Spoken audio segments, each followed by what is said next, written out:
नमस्कार आप सभी प्यारे साथियों को। तो आप सभी के बोर्ड एग्जाम चल रहे होंगे क्लास 10th के लिए, क्लास 12th वालों के लिए। लेकिन इसके बीच में मैं आपके साइंस के लिए क्या इंपॉर्टेंट क्वेश्चन है लगातार मैं अपलोड करता जा रहा हूं। आपके प्रीवियस ईयर के पेपर अपलोड कर दिए गए हैं। आपकी जो किस प्रकार से आपको नोटबुक के अंदर लिखना है, बोर्ड कॉपी में लिखना है, वो भी मैंने आपको चैनल पर बहुत सारी कॉपियां बता रखी है कि किस प्रकार से आपको हिंदी के अंदर, विज्ञान के अंदर या फिर सामाजिक विज्ञान के अंदर हिंदी और इंग्लिश मीडियम दोनों के लिए कॉपी अपलोड है। तो जाकर के आप चैनल में जरूर जाकर के देख लेना। अभी बहुत ही इंपॉर्टेंट एक क्वेश्चन लेके आया हूं जो कम से कम आपके 3 नंबर का क्वेश्चन आने की प्रबल संभावना रहेगी। ये बहुत बार क्वेश्चन पूछा भी गया और अब की बार और भी पूछा जा सकता है, तो इसको अच्छे से कवर करके जाना। ये कवर कर लिया इसका मतलब आपने 3 नंबर आपके यहाँ पर पक्के कर लिए। और इसके साथ साथ में मैं आपको ऐसी बातें भी बताऊंगा जो आपके सीधे सीधे ऑप्शन वाले क्वेश्चन बनते हैं यहाँ से।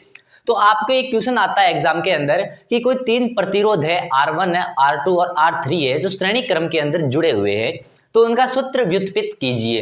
एक तो इस प्रकार से सवाल आता है, या फिर डायरेक्ट आ सकता है कि श्रेणी क्रम में जुड़े हुए तुल्य प्रतिरोध ज्ञात करने का सूत्र व्युत्पत्ति कीजिए। तो कुछ भी किसी भी प्रकार का क्वेश्चन आए, यदि श्रेणी क्रम में तुल्य प्रतिरोध ज्ञात करना है तो यही आपकी विधि लगेगी, यही मेथड लगेगा। तो आपको क्या है, सबसे पहले ऐसा क्वेश्चन आ जाए तो श्रेणी क्रम संयोजन की परिभाषा लिखनी है कि सर श्रेणी क्रम संयोजन की परिभाषा क्या होती है। एक बात का ध्यान रखना, यहां पर जैसे कि मैं इसको एक तार बोलूंगा, दूसरी तार इसको बोलूंगा और तीसरी तार में इसको बोलूंगा, ठीक है। ये एक तार है तो ये एक तार का पहला सिरा, ये दूसरा सिरा, ये दूसरी तार का पहला सिरा, ये दूसरा सिरा, ये तीसरी तार का पहला सिरा और ये दूसरा सिरा।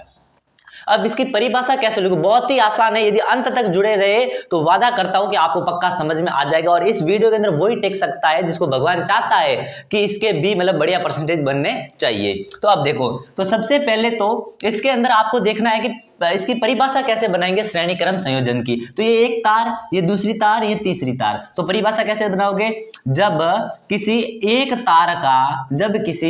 तार का दूसरा सिरा दूसरी तार के पहले सिरे से जुड़ा हो तथा किसी दूसरी तार का दूसरा सिरा तीसरी तार के पहले सिरे से जुड़ा हो तो इसे श्रेणी क्रम संयोजन कहा जाता है। नहीं आई समझ में तो इधर ध्यान दो वापस, ठीक है। तो देखो मैंने क्या कहा, ये एक तार, दो तार, तीन तार, इस प्रकार से तार लेनी। सबसे पहले तो ये 1 नंबर, 2 नंबर, 3 नंबर, क्योंकि पहली तार, दूसरी तार, तीसरी तार, ये इस तार का पहला सिरा, ये दूसरा सिरा, इस तार का पहला सिरा, दूसरा सिरा, इस तार का पहला सिरा, दूसरा सिरा। अब परिभाषा कैसे बनाओगे, परिभाषा के अंदर आप क्या बोलोगे कि जब किसी एक तार का दूसरा सिरा दूसरी तार के पहले सिरे से जुड़ा हुआ हो तथा दूसरी तार का दूसरा सिरा तीसरी तार के पहले सिरे से जुड़ा हुआ हो तो इसे श्रेणी क्रम संयोजन कहा जाता है। तो ये आपको समझने के लिए मैं यहाँ पर बताया आपको। तो ये आपको अच्छे से परिभाषा तो मेरे हिसाब से कवर हो गई होगी। अब इसके अंदर होता क्या है, तो सबसे पहले तो आपको एक मतलब आरेख बनाना है, एक परिपथ बनाना है जिसके अंदर आपको 3 प्रतिरोध लेने, जिसका नाम आपको R1, R2, R3 मन से देना है उनका, ठीक है। और आप सभी को पता है यदि प्रतिरोध है तो प्रतिरोध अलग अलग प्रतिरोध है तो उनके मध्य विभवांतर भी अलग होगा। इस बात का ध्यान रखिए, बात आप पक्का रट लो या फिर याद कर लो कि यदि एक तार के 2 सिरे के मध्य विभवांतर है तो उनका विभवांतर, जैसे कि ये कोई तार है, ये तार, ये तार, ये तार, ये इसका प्रतिरोध है तो इसके सिरों के मध्य विभवांतर अलग, इसके सिरों के मध्य विभवांतर अलग, इसके सिरों के मध्य विभवांतर अलग। इस बात का थोड़ा ध्यान रखना। तो श्रेणी क्रम संयोजन के अंदर क्या है, माना 3 प्रतिरोध R1, R2, R3 श्रेणी क्रम के अंदर जुड़े हुए हैं और उसमें प्रवाहित धारा आई है तथा प्रतिरोधकों के सिरों के मध्य विभवांतर मैंने V1, V2, V3, तो इस प्रतिरोध का कुल विभवांतर कितना हो गया, तो V बराबर सभी को जोड़ देंगे तो हमारे पास में कुल विभवांतर आ जाएगा।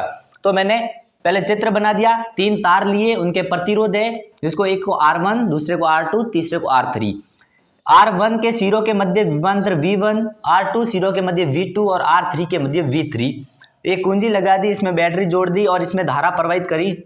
अब मेरी बात सुनो, इससे पहले मैंने एक वीडियो के अंदर बताया था आपको कि श्रेणी क्रम संयोजन में कौन सी राशि का मान समान रहता है। बहुत ही वेरी इंपॉर्टेंट है, ध्यान रखना। 1 नंबर का सवाल डायरेक्ट आपसे ऑप्शन में पूछा जा सकता है कि श्रेणी क्रम संयोजन में कौन सी राशि का मान समान रहता है। तो एक बात का ध्यान रखना, समान मान वाली राशि धारा होती है, I का मतलब होती है धारा। और समांतर क्रम संयोजन के अंदर आपको बता रखा है कि विभवांतर का मान समान रहता है। तो यहाँ पर आई धारा का मान समान है, यहाँ पर आई आ रही है तो इसमें भी आई ही जाएगी, इसके बाद आई ही जाएगी, मतलब धारा का मान समान है श्रेणी क्रम संयोजन के अंदर। थोड़ा इस बात का ध्यान रखें। अब इसके अंदर क्या करना आपको कि ओम का नियम क्या कहता है, V बराबर आई आर ओम का नियम होता है। कुल विभवांतर आपको पता है, इन तीनों को जोड़ेंगे तो कुल विभवांतर आ जाएगा।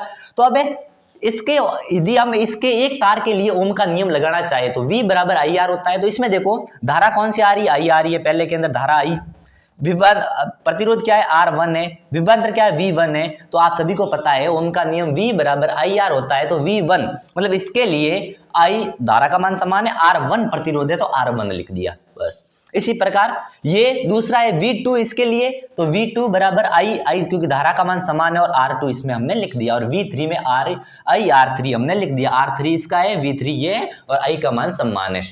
अब आपको क्या करना है, बाद में लिखना है कि इन कुल विभवांतर आप सभी को पता है V1 V2 V3 होता है।